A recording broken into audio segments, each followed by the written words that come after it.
ఓం నమ శివాయ.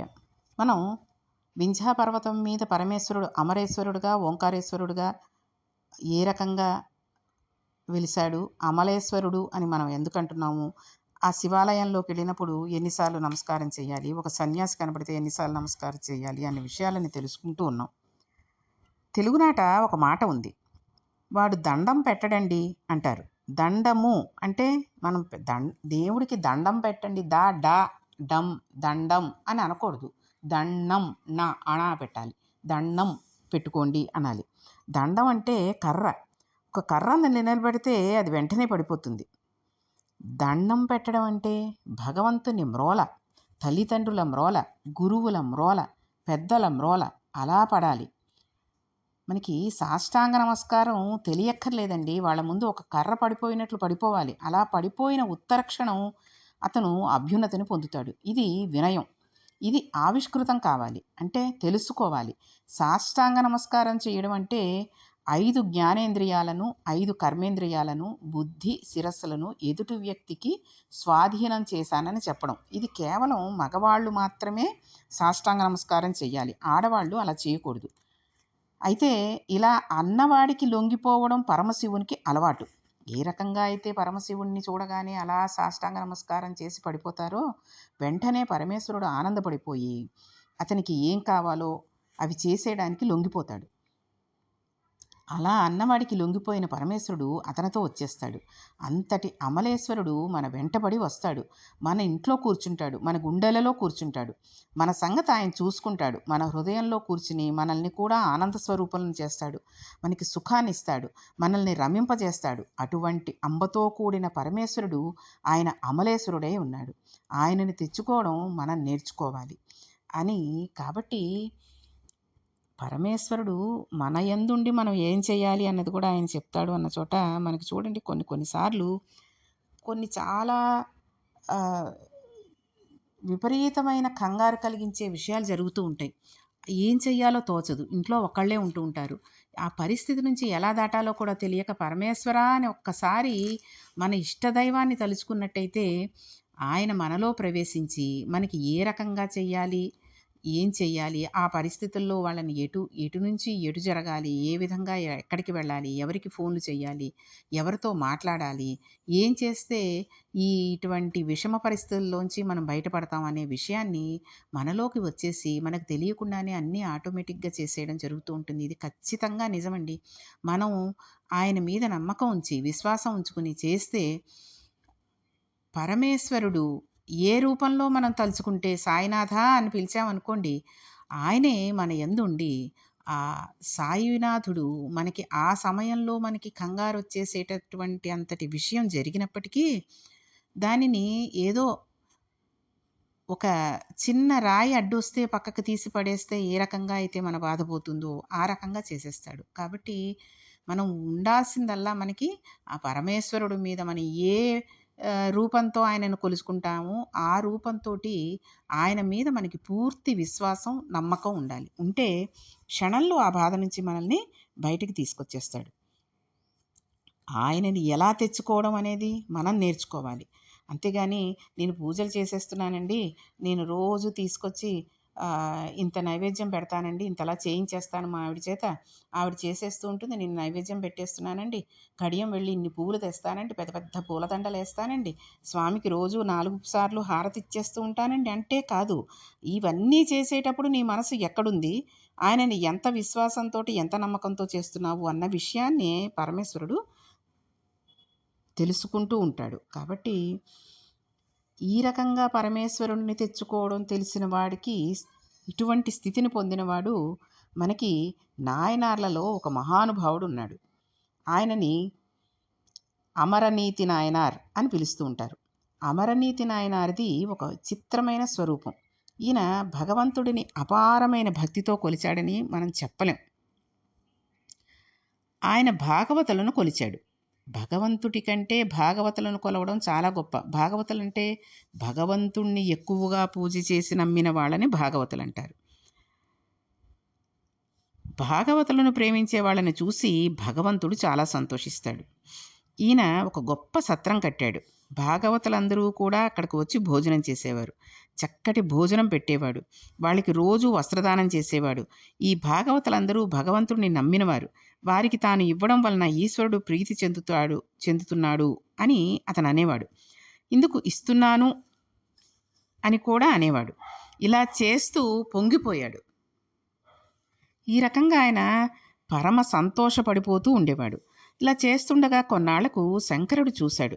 ఆయన గొప్పతనంలో లోకంలో ప్రకాశింపచేస్తే బాగుంటుంది, ఇంత గొప్పతనవాడు కదా అనుకుని లోకంలో ఈయన గొప్పతనాన్ని ప్రకాశింపచేయాలి అనుకున్నాడు. వినయంతో ఒక్కసారి భగవంతుడి ముందు నిలబడితే ఈశ్వరుడు ఎలా హృదయంలో దూరి రక్షిస్తాడో చూపిస్తుంది అమరనీతి నాయనారి జీవితం. ఒకనాడు శంకరుడు బ్రహ్మచారి రూపంలో వచ్చాడు. కూచి పెట్టుకున్నాడు. కొన్ని దర్భలు చేత్తో పట్టుకున్నాడు. ఒక గొడుగు వేసుకుని వామనమూర్తి వచ్చినట్లుగా వచ్చాడు. ఈయన ఎదురు వెళ్ళి ఆ పిల్లవాడితో, ఈవేళ నీవు మా సత్రమునందు ఉండి భోజనం చేసి హాయిగా ఉండి వెళ్ళినాయన అన్నాడు. ఆ పిల్లవాడు, మీ సత్రంలో ఉంటాను, తప్పకుండా భోజనం చేసి పెడతాను, కానీ ఒక్కసారి నదికి వెళ్ళి స్నానం చేసి వస్తాను. నాకు 2 గోచీలే ఉన్నాయి. ఒకటి ఒంటి మీద ఉంటుంది, రెండవది దండానికి కట్టి ఉంటుంది. ఈ దండములకు కట్టిన గోచి ఇంకా ఆరలేదు, ఇంకా తడిగా ఉంది. దీనిని నీకు ఇస్తాను. దీనిని బాగా ఎండగా ఉన్న చోట ఆరేయి. నేను స్నానం చేసి వెంటనే వచ్చేస్తాను. అప్పుడు నీవు నాకు ఆ పొడిగోచి ఇవ్వు. ఈ తడిగోచి విప్పేసి పొడిగోచి పెట్టుకుని భోజనానికి వస్తానన్నాడు. అప్పుడు అమరనీతి నాయనారు, అదెంత పని, అలానే చేస్తానన్నాడు. బ్రహ్మచారి రూపంలో ఉన్న శివుడు, ఇదేదో ఒట్టిగోచి అనుకోవద్దు, ఇది మహామహిమాన్వితమైన గోచి, కాబట్టి దీనిని చాలా జాగ్రత్తగా ఉంచాలి సుమా అని చెప్పాడు. తప్పకుండా అలాగే ఉంచుతాను స్వామి అని ఆ నాయనారు బదులిచ్చాడు. ఇప్పుడు అమరనీతి నాయనారు దానిని జాగ్రత్తగా పట్టుకు వెళ్ళి ఆరేసి ఆ ఆరేసిన చోట కూర్చున్నాడు. ఆరిన తర్వాత దానిని శుభ్రంగా దులిపి భద్రంగా బీరువాలో ఒక చోట పెట్టాడు. బ్రహ్మచారి ఇలా వెళ్ళి అలా వచ్చేశాడు. వచ్చి, తొందరగా గోచి పట్టుకురా, పెట్టుకుంటాను అన్నాడు.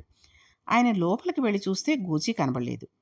ఆ గోచి తప్ప మిగిలినవన్నీ ఉన్నాయి. వెతికి వెతికి వెతికి గోచి కనపడకపోయేసరికి బ్రహ్మచారి వద్దకు వచ్చి, అయ్యా నన్ను మన్నించండి, గోచి కనబడడం లేదు అన్నాడు. దానికి బ్రహ్మచారి, నీ కన్ను నా మీదే పడింది, నాకు ఒక మహిమాన్వితమైన గోచి ఉన్నదని, ఎప్పటికైనా నేను నిన్ను చూడ్డానికి వస్తానని, నాకు కొత్త బట్టలు పెట్టే ప్రయత్నంలో ఈ పాత గోచి కొట్టేయవచ్చునని, దానివలన మహిమలు పొందవచ్చునని నా గోచి కాచేశావు. వైశ్యుడా, నీ సంగతి నాకు తెలియదనుకున్నావా? నీవు చేసిన అన్నదానంలో, నీవు చేసిన వస్త్రదానంలో వ్యాపారమే ఉంది. అందులో నిజంగా నీకు భగవంతుని యందు ప్రీతి లేదు అన్నాడు. దానికి భయపడిపోయి నాయనారన్నారు, మీరు అంత మాట అనవద్దు, నిజంగా అందులో నాకు ఏ విధమైన స్వార్థం లేదు అన్నాడు. అయితే నిరూపించుకుంటావా అన్నాడు బ్రహ్మచారి. నిరూపించుకుంటానన్నాడు నాయనారు. అప్పుడు బ్రహ్మచారి, అయితే నాకు ఒక గోచి ఇవ్వు, నేను దానిని పెట్టుకుంటాను. తర్వాత నేను పెట్టుకున్న గోచీని పిండి దానిని ఒక తక్కెట్లో వేస్తాను. నా గోచీతో సమానమైన వస్త్రములు, ఐశ్వర్యం నీ దగ్గర ఉన్నాయేమో చూపించు అని గోచీని తక్కెట్లో ఒకవైపు పెట్టాడు. నాయనారు తన ఇంట్లో దానం చేయడానికి తెచ్చి పుట్టుకున్న పంచెలు, చీరలు అన్నీ తక్కెట్లో వేశాడు. తక్కెడ లేవలేదు. ఈయన పెట్టుకున్న గోచియే ఇంత గొప్పదైతే ఈయన గొప్పదని చెప్పుకుంటున్న గోచి ఎంత గొప్పదోనని చూసేవాళ్ళు అనుకుంటున్నారు. నాయనారు తన ఇంట్లో ఉన్న బంగారం, వెండి, తన స్థిరాస్తులకు సంబంధించిన పత్రాలు అన్నీ తక్కెట్లో వేశాడు. బ్రహ్మచారి గోచితో సరితూగలేదు. ఆలోచించాడు. వచ్చినవాడు సామాన్యవాడు కాదు. తన భార్యను, ఇద్దరు బిడ్డల్ని పిలిచాడు. అందరూ చూస్తుండగా ఒక మాట చెప్పాడు. నేను ఎప్పుడూ ఏది దానం చేసినా, నేను ఎప్పుడు ఎవరికి ఏది పెట్టినా అది పరమేశ్వర ప్రీతి కొరకు మాత్రమే పెట్టినవాడినైతే, ఆ పుణ్యబలము చేత నా మాట సత్యమైతే, ఆ గోచితో సమానంగా ఇటువైపు తక్కెడ తూగుకాక అని ఆ తక్కెట్లో నలుగురు నిలబెట్టారు. వెంటనే గోచి ఉన్న వైపు పైకి లేచిపోయింది. బ్రహ్మచారి అంతర్ధానం అయిపోయాడు. ఆ దేవాలయంలో ఆయన రోజూ ఏ శంకరుడును ప్రార్థిస్తాడో ఆ పరమాత్మ నందివాహన రూఢుడై పార్వతీ సహితుడై ప్రత్యక్షమయ్యాడు. ఈ నలుగురిని తనలో ఐక్యం చేసుకున్నాడు. నీవు చేసిన సేవలో ఉన్న గొప్పతనాన్ని ఆవిష్కరించి నిన్ను నాలో కలుపుకోవడానికి నీవు ఒక్క నమస్కారం నిజాయితీతో చేసినందుకు నా వస్త్రం కన్నా నీ వినయం గొప్పదని ఈ తక్కెడను పైకి లేపి నాలోకి నిన్ను తీసుకున్నాను అన్నాడు ఆయన. దీనినే శంకరాచార్యులు వాళ్ళు అంటున్నారు, ఒక్కసారి వినయంతో నమస్కరించగలిగితే పరమాత్మ లొంగిపోవడం అలవాటైనవాడు. కాబట్టి భగవంతుడిని నమ్మినవాడు ఒక్కసారి ఆ ఓంకార క్షేత్రమునికి వెళ్ళి ఆ ప్రణవలింగం దగ్గర, అమరేశ్వర లింగం దగ్గర, అమలేశ్వర లింగం దగ్గర ఎవరు శిరస్సు ఉంచి నమస్కరిస్తే అతనికి అన్ని అభ్యున్నతులు కలుగుతాయి. ఆ వెనకనున్న చరిత్ర తెలుసుకుని ఆ లింగస్వరూపమును అనుసంధానం చేసుకుని వినయంతో ఆ రెండిటిని మనస్సులో పెట్టుకుని వెనక్కి తెచ్చుకోవడం మనకు చేతనవ్వాలి. అలా అయిన నాడు మనం గొప్ప అభ్యున్నతిని పొందుతాం. అంతటి పరమోత్కృష్టమైన స్వయంభువలింగానికి ఓంకారేశ్వర లింగం ఇది మనలో ఉన్న అహంకారాన్ని నిర్మూలించి మనకు అభ్యున్నతిని కలగజేస్తుంది. ఇది చదవడం చేత, దీనిని దర్శించడం చేత జీవితానికి ఒక పదం నిర్దేశం అవుతుంది. జీవితం ఒక కొత్త మలుపు తిరుగుతుంది. ఈ కారణం చేతనే జ్యోతిర్లింగముల చరిత్రను శివమహాపురాణంలోకి కూడా తీసుకురావడం జరిగింది. కాబట్టి ఇక్కడ మనం ముఖ్యంగా తెలుసుకోవాల్సింది ఏమిటి అంటే, ఏ క్షేత్రానికి వెళ్ళినా, ఏ పరమేశ్వరుని ఏ రూపంలో కొలిచినా మనం భక్తితో, వినయంతో ఆయనకి లోబడిపోయి మనం నమస్కారం చేయాలి తప్పితే, నేను ఇంత గొప్పగా చేస్తున్నాను, అంత గొప్పగా చేస్తున్నాను అనుకుని మాత్రం ఎప్పుడూ కూడా స్వామికి నమస్కరించకూడదు. ఎప్పుడైతే మనం వినయంతో ఆయనకి నమస్కరిస్తామో ఆయన మన యందు ప్రేమ కలిగి మనల్ని కరుణిస్తాడు అనే విషయం మనకిక్కడ తెలుస్తోంది. ఇక భీమేశ్వర జ్యోతిర్లింగం. భీమేశ్వర జ్యోతిర్లింగం గురించి ప్రార్థనా శ్లోకంలో ఒక మాట చెప్తూ ఉంటారు. యం డాకిని సాకిని కాసమాజై నిషేవ్యమణం పిసితాసనైశ్చ సదైవ భీమాది పదప్రసిద్ధం తం శంకరం భూతహితం నమామి. ఇక్కడ ఉండే శంకరుడిని భీమలింగము అని పిలుస్తారు. శివాష్టోత్తరంలో భీమః అన్న నామాన్ని మనం చదువుతూ ఉంటాం. భీమః అనే నామం విష్ణు సహస్రనామ స్తోత్రంలో కూడా ఉంది.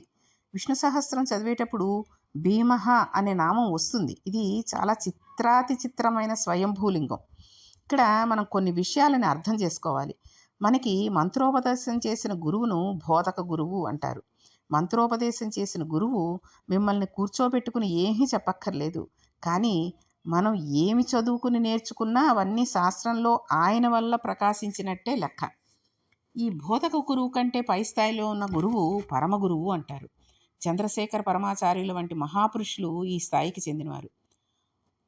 ఒక శిష్యుడు చిన్నప్పుడు పాఠం చెప్పిన గురువుగారు కనబడితే ఈయన ఆయన దగ్గర దండంలా పడిపోతాడు, అంటే కర్రలా పడిపోతాడు. ఇద్దరూ కలిసి నడుస్తున్నారనుకోండి, వీళ్ళిద్దరికీ ఆశ్రమంలో విషయాలు చెప్పిన గురువు కనబడినట్లయితే ఆయన దగ్గర వీళ్ళిద్దరూ దండాల్లో పడిపోతారు.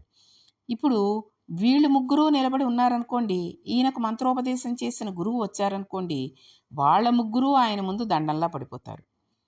మీకు అర్థమవుతోందో లేదో? మొదట ఒక శిష్యుడు తనకి పాఠం చెప్పినటువంటి గురువు దగ్గరికి వెడితే ఆ శిష్యుడు మాత్రమే గురువుకి నమస్కారం చేస్తాడు. ఆ తర్వాత వాళ్ళిద్దరూ మాట్లాడుకుంటూ ఉంటే ఈ గురువు కనబడితే ఇద్దరూ నమస్కారం చేయాలి. అంతేగాని శిష్యుడు నాకు గురువు ఈయనే కాబట్టి, ఆయన గురువు కాబట్టి ఆయన దండం పెడతారని అనుకోకూడదు. అలాగే వీళ్ళ ముగ్గురికి చెప్పిన గురువు ఉంటే ముగ్గురు కలిసి నాలుగవ ఆయనకి నమస్కారం చేయాలి. ఎలాగా? ఒక దండం అంటే ఒక కర్ర పడిపోయినప్పుడు ఈ ముగ్గురు వెళ్ళి నిలబడ్డారనుకోండి, అందులో పెద్దవాడైనటువంటి గురువుకి మంత్రోపదేశం చేసిన గురువు వచ్చారనుకోండి, అప్పుడు వీళ్ళ ముగ్గురు కూడా నమస్కారం చేసి దండంలా పడిపోవాలి. అలాగే ఈ నలుగురికి నిలబడి ఉన్నప్పుడు మాట్లాడుకుంటూ ఉండగానో లేకపోతే నడిచి ఉండగానే పరమగురువు వస్తూ ఉంటే ఈ నలుగురు కూడా ఆయన ముందు పడిపోతారు. పరమగురువు మాత్రం అలాగే నిలబడి ఉంటాడు. పరమగురువులు మహిమోన్నతమైన స్థాయిలో ఉంటారు కనుక గురువుల మెట్లు ఏ స్థాయిలో ఉంటారో మనకి ఇక్కడ ఉండే చిత్రం కూడా అలాగే ఉంటుంది. నోటి మాట చెప్పనక్కర్లేకుండానే ఒక స్థాయి గురువు మరొక స్థాయి గురువు దగ్గర మోకరెళ్ళిపోతూ ఉంటాడు. ఎవరి గొప్పతనం వారికి ఉంటుంది. ఉంటూనే ఒకరి దగ్గర ఒకరు వినయంతో పడిపోతూ ఉంటారు. దీనిని భీమ శబ్దం చేత మనం అన్వయం చేయాలి. అంతేగాని అర్థం లేకుండా దానిని అన్వయం చేస్తే అది తప్పైపోతూ ఉంటుంది. లింగ పురాణం మనకు ఒక చిత్రమైన మాట చెప్తూ ఉంటుంది. వాయువు పేరును ప్రభంజనః అని పేర్కొంది. ఆయన గట్టిగా విస్తే పెద్ద పెద్ద వృక్షాలు కూడా కూకటి వేళతో కింద పడిపోతాయి. ఆయన అలా విరక్కొడతాడు కాబట్టి ఆయన ప్రభంజనుడు. అటువంటి వాడికి శంకరుడు నీవు జీవులలో ఉండి వాళ్ళ కార్యాలన్నీ నిర్వర్తించాలి అని చెప్పాడు. ఎవరికి? ప్రభంజనుడికి, వాయువుకి శంకరుడు చెప్పాడు. వెంటనే వాయువు జీవులలోకి వెళ్ళాడు. వాయువు జీవులలోకి ఎలా వెళ్ళాడో మనకు శాస్త్రం వివరించి చెప్పిందండి. ఈ వివరించి చెప్పడంలో మనకి శరీరంలో 10 వాయువులు ఉంటాయి.